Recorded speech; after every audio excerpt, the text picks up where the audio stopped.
There was a time where horror games were about guns, ammo, and fighting back, but then Amnesia: The Dark Descent took all of that away. No weapons, no combat, nowhere to hide, no chance to survive. Just darkness, helplessness in your own mind turning against you. And after Amnesia, horror games and the entire scape of YouTube horror commentary completely changed for the better.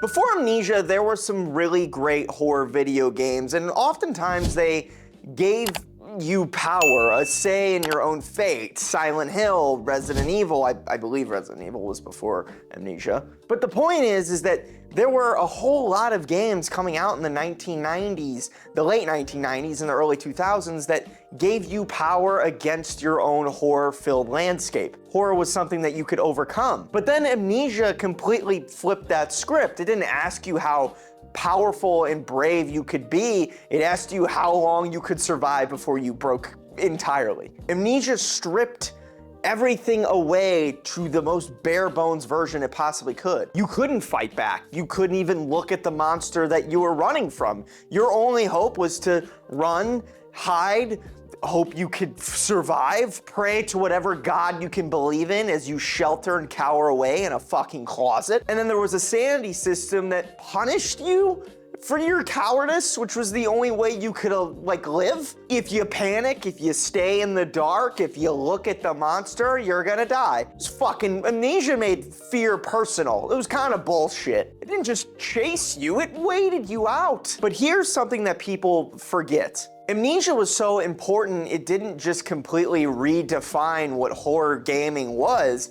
It did something completely different on the outer side of things, and it changed the YouTube landscape. It changed YouTube gaming as a whole, which feels completely separate, but is completely true. Because you couldn't be really skilled at Amnesia. You couldn't 360 fucking no-scope your way out of this. You could just react.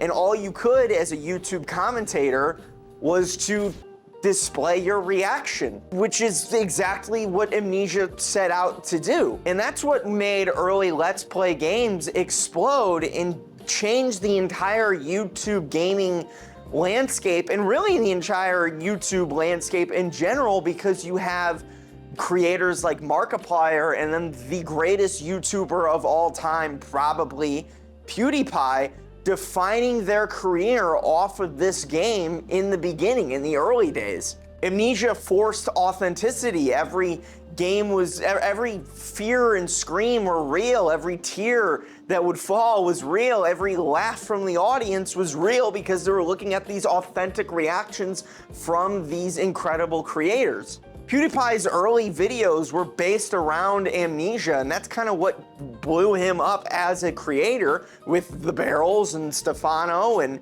it wasn't polished at all. It was loud and energetic and chaotic, and the fan base fell in love with it, as well as Markiplier, who focused more on the storyline and the storytelling side of the game, and that's where he got his popularity from. And after Amnesia, horror games kind of changed forever because developers realized that the horror games weren't popular based on how cool your monsters looked. They were popular based on how helpless the player felt at times. And suddenly, iconic horror games like Outlast and PT and Layers of Fear, those all happened because of what Amnesia did. And suddenly, first-person horror games were a new shtick. Atmosphere became king. Psychological warfare was the name of the game. Amnesia taught the industry of the developers and the gamers moving forward and the creators that would play them is that fear is king through emotion and through what you feel, how helpless you are. Fear works best when the player isn't in control. Today, some of the more serious horror game developers are chasing what Amnesia perfected, and a lot of them fail to get to that point because horror games aren't just about jump scares anymore. At least good ones aren't. They're chasing to make a game that doesn't have to rely on the stupid ass jump scares that would be every second.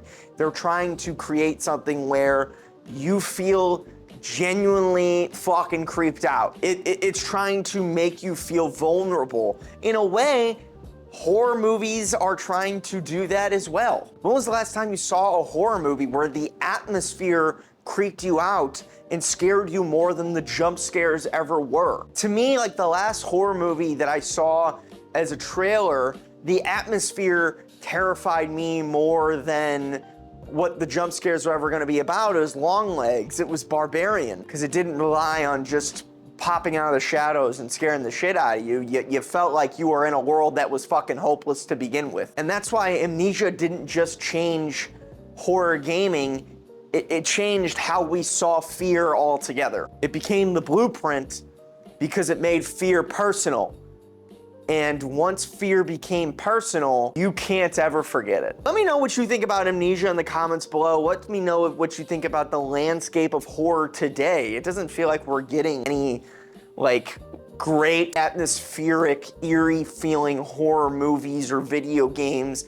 Nothing that like blows me away. I remember when Amnesia came out all these years ago and all the YouTubers who blew up off of it, it freaked you out, not because you were a kid, but because the atmosphere was terrifying. I remember how Outlast had a similar effect to it. Maybe that's what we'll talk about in the next video, Outlast. That sounds fun. But if you enjoyed the video, if you agree with anything that I said, please leave a like in the or please not in the comments. Let me know in the comments, but leave a like. It helps a lot. Comments help a lot too. And if you're not seeing this video, then that's really because YouTube has gave us the shaft the last month for whatever reason. But yeah, please subscribe. That would mean a lot, and click the notification bell to see what we do in the future.